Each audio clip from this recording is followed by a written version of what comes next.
Hi guys, it's Aoife from Words of Clover and I am here with the books that I read in December.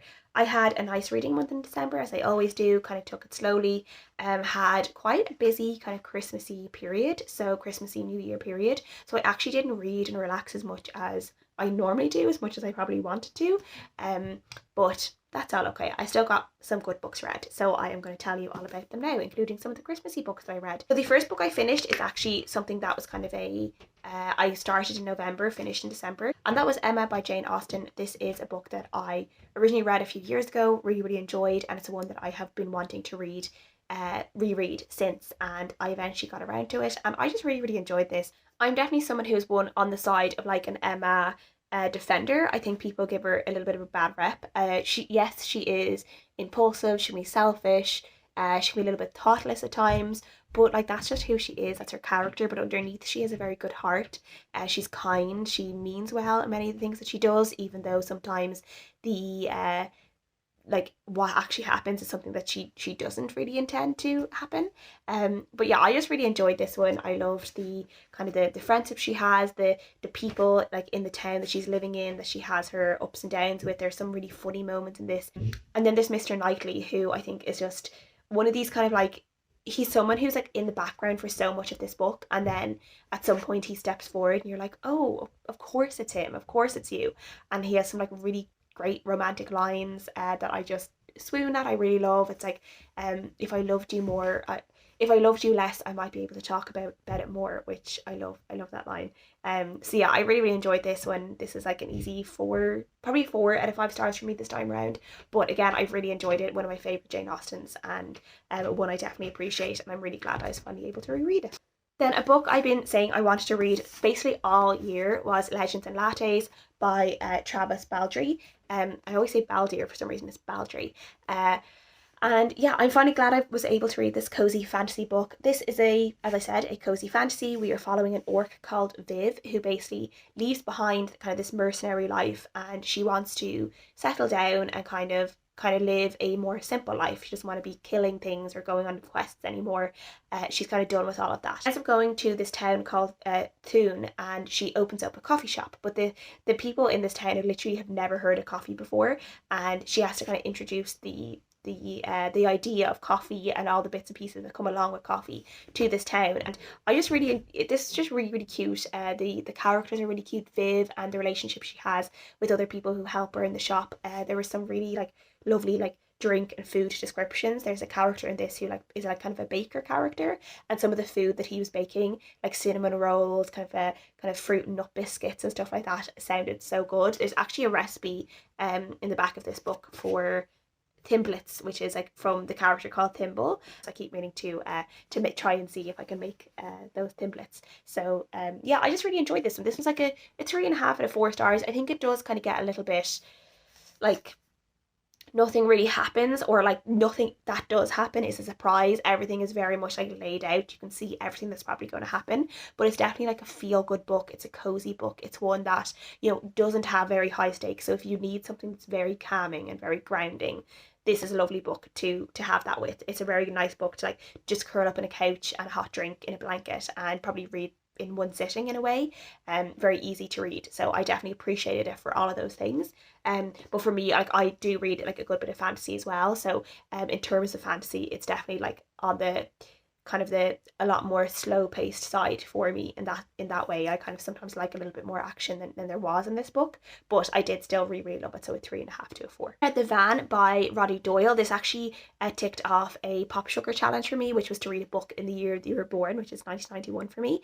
So I was trying to figure out what I could read for that in the last month of the year, and this was a nice short one for that. So this is the third book in the Barrystown trilogy that Roddy Doyle has. I think I read The Snapper years ago. I haven't read The Commitments, and then there's this one. But we're all kind of following members of the same family. And in this one, we're following the dad of the family, who's Jimmy Rabbit Sr. He has been laid off, and he's struggling with being made redundant, with being unemployed, and basically like having very little money to be able to look after his family. And then his friend also gets made redundant, but his friend is a little bit more, probably of the more entrepreneurial mindset than Jimmy, and ends up buying a chip van, like a really old chip van, and he says that him and Jimmy can partner up, and the two of them get going to like clean up this chip van and get it going for the World Cup that's on in this time period. Them team up anyway to have this chip van, and we see how it goes really well for them for a while, but then after a while, like, you know, friends and business don't always work so well together, and we see them struggling with that a little bit as well.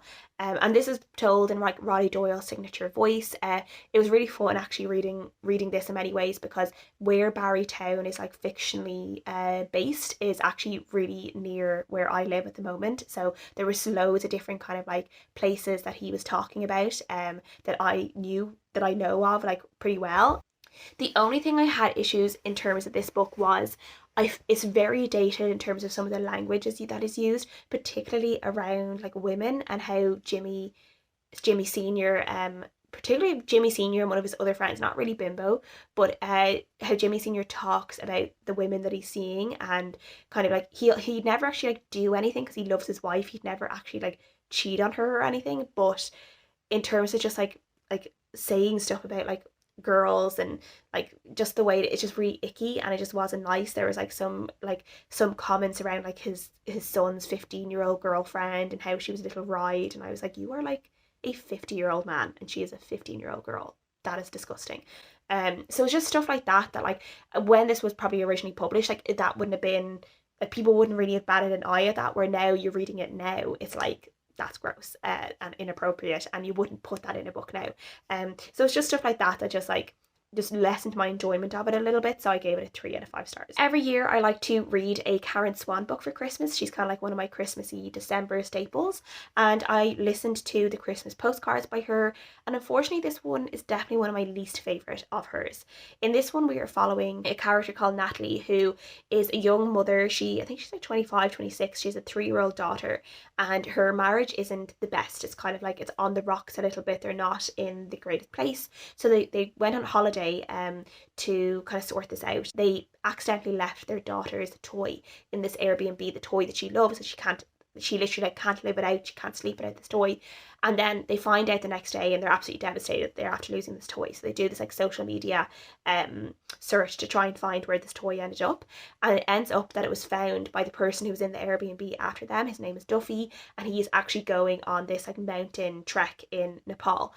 So he is literally like he's the other side of the world. He's not able to post the toy back to them, so instead they end up kind of this kind of like patchy email correspondence between Natalie and Duffy, and the two of them are talking to each other and they're kind of getting to know each other, and this kind of like emotional relationship kind of forms between the two of them. And we are seeing like the two different stories. We're also seeing a story from Nat's past before she got married, where something significant happened to her. And we're seeing how this all kind of ends up connecting up to the story that's happening in present day. What can I say? Like, this was fine for me. It wasn't one of my favourites. I really didn't like Natalie as a character. I just found her a little bit high strung. I thought she was a really annoying parent. I'm not a parent, so I can't like, I don't want to say like too like things, but like it just the way she parented and the kind of the overbearingness of her parenting irritated me in a way that it would irritate me seeing someone do that in real life, if you know what I mean. Just didn't like her as a character. I didn't think she was particularly nice a lot of the time to people. And then also there is an element of like cheating both emotionally and physically in this book that I feel like I'm normally okay with some of that. Like, it wouldn't be something that would be like a write-off for me. I know a lot of people, once that comes into play, they're like, no, like they don't like it at all. I can deal with it to a certain extent. I thought it was a little bit much in this book, and then there was this big twist that I actually guessed. I was actually kind of surprised that I did guess it so early on, but there is a twist in this book that kind of makes it feel like, oh well, everything that happened is okay because of this thing. And I'm like, it still doesn't really make it okay. Like, two wrongs don't make a right, that kind of thing. So yeah, it just wasn't my favorite Karen Swan book in terms of the characters and in terms of some of the dynamics of relationships. Still really I loved like the Duffy's part in terms of his mountain climbing and the scenery, what he was doing, the reasons why he was doing it. I thought all of that was really, really interesting. And I always think Karen Swan does that in her book. She has like a really interesting kind of like pastime or job or something or location. She has a lot of like really interesting things that obviously she had to put a lot of work into, like to like a research to like get it right. Now I don't know if the mountaineering part of this was right, but it definitely felt fairly authentic to me, as someone who knows nothing, that part of it, even though I didn't enjoy other parts of this book. So this was like a 3 out of 5 stars for me. To make up for that, I reread one of my favourite Katherine Swan books, which is Midnight in the Snow. I listened to this in audiobook this time around, and I just really enjoyed this one. As I said, this is a reread for me. We are following a character called Clover Phillips, who is a documentary maker, and she has just come off this really successful documentary she made about a surfer who was in this really debilitating accident during a competition that's kind of basically changed his life forever. He'll never be able to surf again, and in the aftermath of this documentary, she's kind of like, what's next for me? And the next thing that she decides that she is approached to do is to do a documentary about this guy called Kit, who's a surfer turned snowboarder, and he was actually the other surfer that was involved in the accident that had hurt this other guy, and he is now kind of reviled in the surfing world for basically going against the conduct of sportsmanship in what he did during this competition that ended up hurting this other guy. And now he is trying his luck at becoming a professional snowboarder instead. And she is following that journey. But he obviously hates her for the fact that like she made this original documentary that kind of, turned him into an enemy, into not just the surfing world, but everyone who watched it basically kind of like hates him now because of that. And so this is kind of an enemies to lovers story, and we see so much more about Kit and not just what happened that day in the surfing, but like his past and what kind of person he actually is. And then we also learn more about Clover, and this just has a really good, like, again, as I said, Katherine Swan does really good kind of interest and locations. So it's parts of it are set in Austria, so like in the like skiing parts of Austria, and like these really snowy hills and mountains, and it's really fun. And there's also bits about surfing, but also a lot about snowboarding, which I thought was really fun in this as well. I just really love the chemistry between Kit and Clover in this, the enemies to lovers, as I said. I just love everything to do with the two of them, and there's just some really delicious moments between the two of them that I really love. So this was another 5 out of 5 stars for me. It's just ticks a lot of boxes for me in terms of what I like. So I really enjoyed it. And then one more Christmassy book I read was December to Remember by Jenny Bayliss. Jenny Bayliss is another Christmas December staple for me. She generally, the last few years, she's had a Christmas book. This is her 4th year in a row having a book out at Christmas, so I always kind of look out for what Christmassy book she's going to have out every year, because I know I will probably read it. And in this one we are following 3 sisters whose father has just died, and they are dealing with the aftermath of their father's will. And the 3 sisters have become estranged in their adult years. They're all half sisters, so they all have different mothers, but they share the same dad. And they've become a little bit estranged. And as part of their father's will, he wants them to work together to basically recreate the winter festival in their local town. And they have to work together to do this. And they start kind of getting to know each other again, and kind of finding things out about each other's lives that they weren't aware of, and they basically just re-establish their connection, remember how much they love each other, how much they want to be there for each other, and how much they need each other as well. And it's a really lovely kind of tale of sisterly friendship in many ways, and it's set in, Jenny Bayliss is a really good at doing amazing settings for her books and making these like really quirky, lovable, gorgeous little villages and towns and communities that I always really love seeing in the books. The town in this one I really enjoyed, but there were elements of it that I felt were very similar to her first book, The 12 Dates of Christmas. So in that one she had the sex kittens knitting club or something similar like that, where in this one she had the cussing crocheters club, and I was like, it kind of just feels a little bit similar. You're kind of playing on things that you've already done, and that kind of just, and I was able to know that because I've read her other books, so that kind of just not irritated me, but I kind of was like, I'm not as charmed at some of this because I felt like I've seen it before in her books. And then there was one romantic relationship in it that was kind of like an age gap romance. That was one we were supposed to really root for, and I just like didn't really care about it. I think it's because we didn't see it actually like blossom from the start to like, not the finish, but like we didn't see it blossoming from the start. We were just kind of thrown into the middle of this relationship, so I didn't really care about them in any way. I was like, I haven't rooted for you for long enough to really care if you break up or make up or whatever you do. So I kind of felt like that about it. So this one was my favorite Jenny Bayliss, but I still really enjoyed many elements of it, and again, she still is going to keep being a Christmas staple for me, so I gave this one a 3.5 out of 5 stars. And then I read Daughter of Winter and Twilight by Helen Corcoran. This is the second book in the Queen of Coin and Whispers I guess it'll probably be a trilogy maybe. But this is kind of one that it's a spin-off, but you don't necessarily have had to have read The Coin of Whispers to read this, because this is set like 20 years after Queen of Coin of Whispers.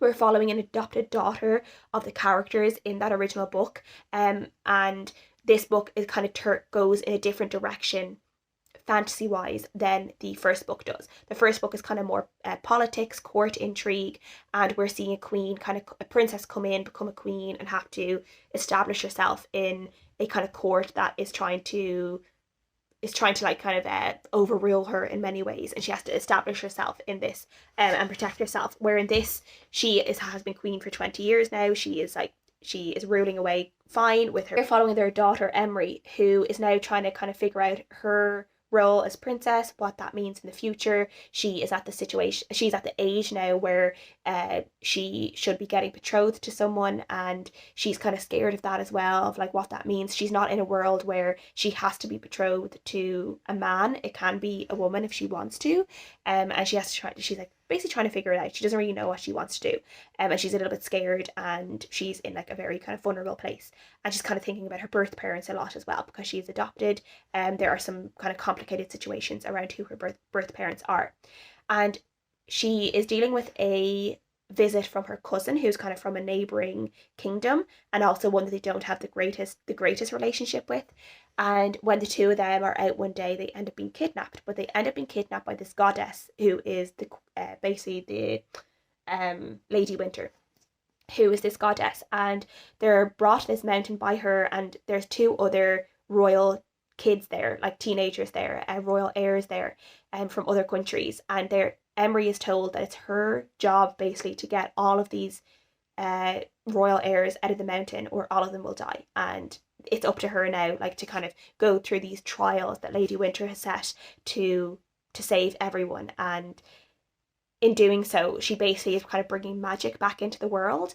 And this is like something so different, and it's like the vibes are so different in many ways to what Queen of Coin and Whispers were, which is very grounded. It was fantasy grounded in like reality in many ways. There was a kind of like hints at gods and goddesses and stuff, but there was no actual magic. Where in this, there's like actual magic, and we see how that would work in the world that we learned about in Queen of Coin and Whispers, and what we're kind of thinking about what it means to bring magic back to a world that hasn't had magic in hundreds and thousands of years.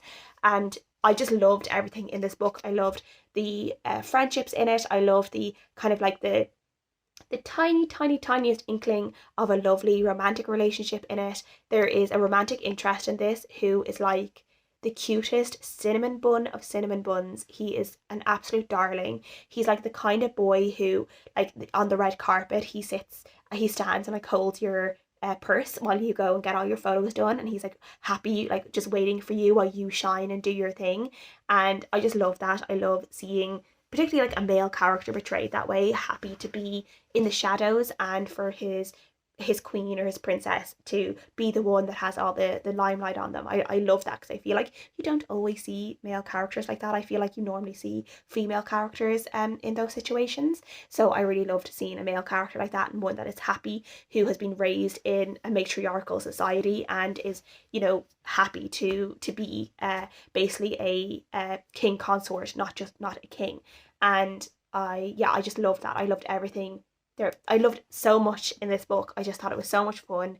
I'm very, very excited for the kind of the hints of what a third one will bring. I do know that the author definitely wants to do a third one. And yeah, I don't know when that'll be. Probably another 1 to 2 years maybe before we get that. But in that period of time, I'll just have to reread this probably a few times. It was a 4.5 out of 5 stars for me. Really enjoyed it. Really recommend. And yeah, last Christmassy kind of novel that I read this year was "'Tis the Season for Revenge" by Morgan Elizabeth. This is a very fun, like, romantic comedy Christmassy book, and is basically like a Legally Blonde retelling, but Christmassy, which I really, really loved. We are following a character called Abigail, who at the start of the book, she is getting ready to go to her boyfriend's like Halloween work party, and when she gets to his car, she's like all dressed up as a bunny. And when she gets to his car, he's like, "What the hell are you wearing? Like, you're not going to my work, do like this. This is why I think we're not good for each other." And he basically puts her down, treats her really badly, and breaks up with her. And after this night, she is obviously really upset, and she starts thinking about all the ways he's treated her, all the ways he's made her feel horrible about herself, that she's worth nothing, that he's so much better than her. And he's like basically just like emotionally abused her for years and making her feel so small, not worth anything. And she's like, I need to get revenge on him. And she decides, she's had this thing that she's always wanted to go to his work Christmas party, and he never ever brought her. And she decides that she's going to go to that work Christmas party, but she's going to go on the arm of his boss, who is this like really hot older guy who she finds on a dating app. And she's like, well, this is perfect, this is my revenge plan now. I'm going to get this guy, I'm going to get him to bring me, date him, make him fall for me, and make him bring me to this Christmas party so my ex can see me on his arm and realize that I was worth it all along, that I am worth everything that he said that I'm not worth. And it kind of goes from there. So I loved the premise of this. I really love the chemistry between the characters. I love the male love interest. He is like this older, kind of charismatic, very confident man who I just really loved the chemistry and how he treated her like a queen, and how, you know, he has money, so like he's able to like really like wine and dine her in many ways. I really really loved that. I loved the kind of the real kind of like the proper dating that they were doing. I really enjoyed it. The only thing I didn't love about this book, I will admit, is the sex scenes. They just weren't really for me. I just didn't really like some of the language that was used around them, which tends to be a thing for me when it comes to these sex scenes. It sometimes it depends on the language that is used. Just the way it was, just just didn't do it for me.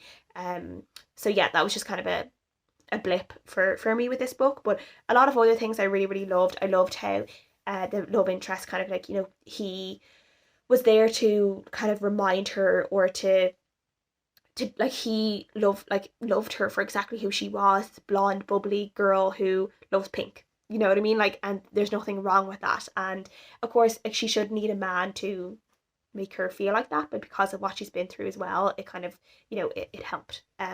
But yeah, this was like a 3-4, this is a 4 out of 5 stars for me, and one I enjoyed as well. Then I did another reread of a classic, and this was via audiobook this time, and is Wuthering Heights by Emily Bronte, not Charlotte Bronte, Emily Bronte. And I spent a long time since I reread Wuthering Heights, or since I've originally read Wuthering Heights. So there was a lot of elements of this book that I'd kind of like forgotten. I actually really enjoyed my reading experience of this on audiobook. I was really into the book. I wasn't sure how I would feel listening to a classic on audiobook, but I really really enjoyed this one.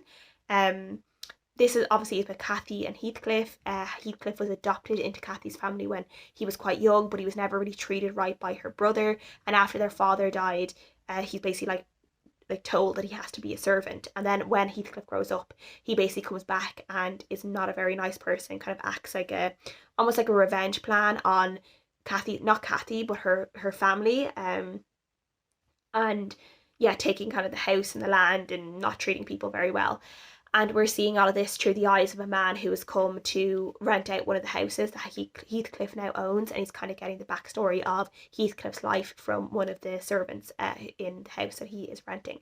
And this, like, I kind of forgot what a horrible character Heathcliff is. Like, he's not just like this tortured hero or this tortured romantic figure. He is like a literal abuser. Like, there's literal moments in this book where he is literally abusing people. And it's like not very, like, in terms of reading, like, I had a good time reading this because I was really into the story, but I was like, these are horrible people. Like, everyone in this is so horrible. Like, I really like the fact that the love story at the end was between who it was between, who I don't want to say because I don't want to spoil things, but those two characters, particularly one in particular, was this real victim of abuse the entire book, and was treated so badly by everyone, and then eventually did find this lovely kind of gentle touch and love eventually.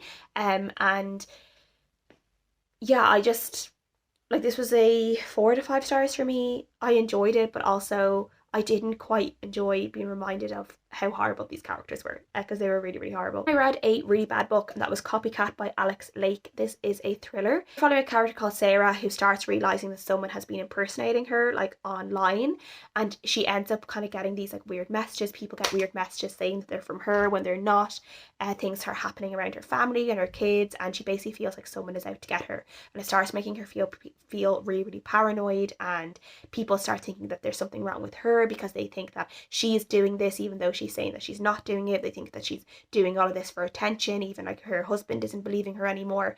And we see how this all kind of like ends up in this like moment where, you know, she is locked up, like away from her family. Her family thinks something's terrible happened to her, and she doesn't know how she's going to get out of it.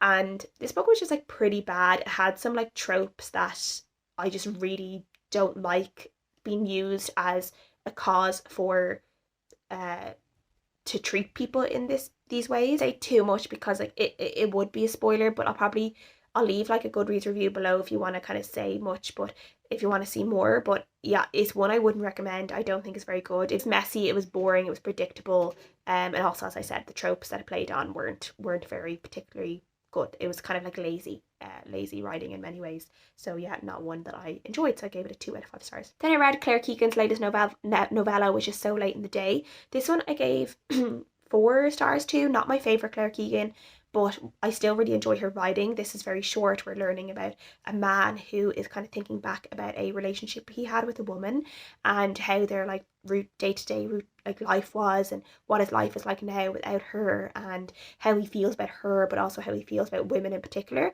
And I felt like the themes and the messages of this book were very like in your face. There was nothing, there wasn't very like, there's no subtlety about like what the author was doing with this story in terms of like misogyny and like how some men think about women. And I still did enjoy it though, because I thought that like, I think Claire Keegan, her writing is just really lovely. I love how she's able to, she like for such a short book, like she's able to create this character really, really well, which I think is a really powerful thing. I think she did the same with her other books as well. This one was much shorter. I still would have liked it been a little bit longer, more like Foster or Small Things Like These would have been better, but I'm still glad that I read it. And yeah, Claire Keegan is one who I will always read her books because I think she is a brilliant writer.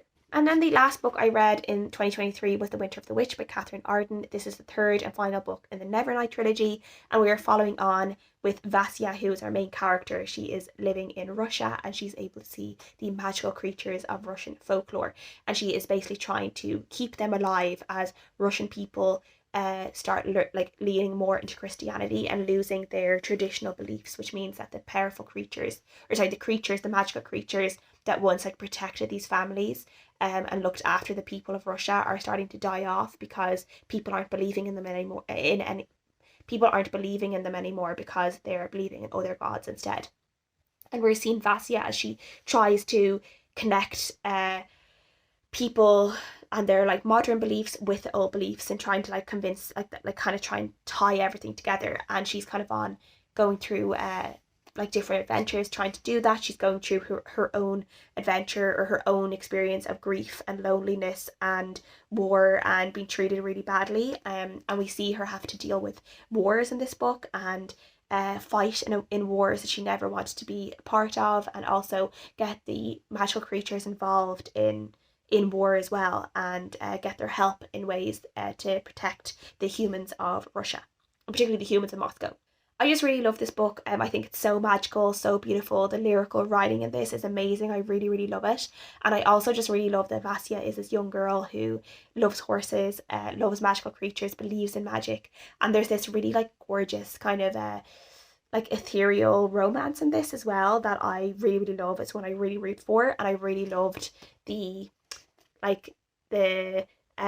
steps that were taken with this romance in this third and last book. I just loved how the romance kind of ended up, and it's just, I'm a sucker for these kind of things. So I really, really loved it. And yeah, I so this was kind of an easy 5 out of 5 stars for me. I had a really nice time reading it, and I'm really looking forward to seeing what else Katherine Arden brings out with her new book in 2024.